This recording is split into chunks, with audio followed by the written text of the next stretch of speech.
नमस्कार साथियों।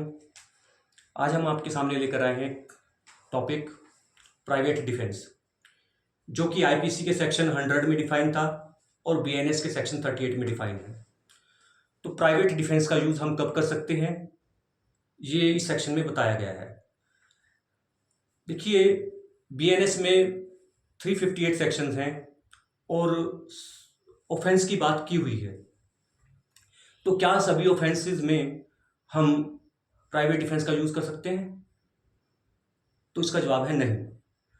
सेक्शन 38 हमें यह बताता है कि कुछ परिस्थितियां ऐसी हैं जिनमें हम प्राइवेट डिफेंस का यूज कर सकते हैं, मगर प्राइवेट डिफेंस का यूज करने से पहले हमें सेक्शन 37 को फॉलो करना होता है।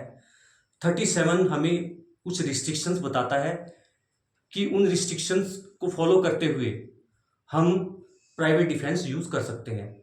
अब प्राइवेट डिफेंस किन किन ऑफेंस में हम अपने जिस प्राइवेट डिफेंस को प्रयोग में ला सकते हैं, तो वो है नंबर 1, डेथ।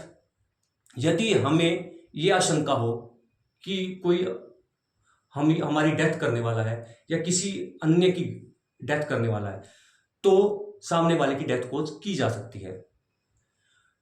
दूसरा है ग्रीवियस हर्ट। यदि इस बात की एप्रीहेंशन है कि सामने वाला ग्रीवियस हर्ट कर देगा, तो हम डेथ कॉज कर सकते हैं। तीसरा है रेप। यदि आपको यह लगता है कि रेप कमिट होने की संभावना है, तो ऐसी स्थिति में आप अपने आप को बचाने के लिए या किसी दूसरे को बचाने के लिए सामने वाले की डेथ कॉज कर सकते हैं। चौथा इंग्रेडिएंट है आपका अननेचुरल लस्ट। यदि आपको लगता है कि सामने वाला प्रकृति के विरुद्ध काम तृष्णा का ऑफेंस करने वाला है, तो उससे बचने के लिए आप डेथ कॉज कर सकते हैं। उसके बाद आता है किडनैपिंग और अबडक्शन। यदि आपको यह लगता है कि सामने वाला किडनैपिंग या अबडक्शन करेगा या करने वाला है, तो उससे बचने के लिए आप सामने वाले की डेथ कॉज कर सकते हैं। उसके बाद आता है रॉन्गफुल कन्फाइनमेंट, कि यदि कोई आदमी आप पर कोई ऐसा असॉल्ट करता है कि वो उस असॉल्ट से आपको रॉन्गफुल कन्फाइनमेंट में रखेगा, यानी कि आपको वो किसी कैद में रखेगा, कहीं पर बंद करके रखेगा, तो ऐसी स्थिति में आप अपने आप को बचाने के लिए उसकी डेथ कॉज कर सकते हैं।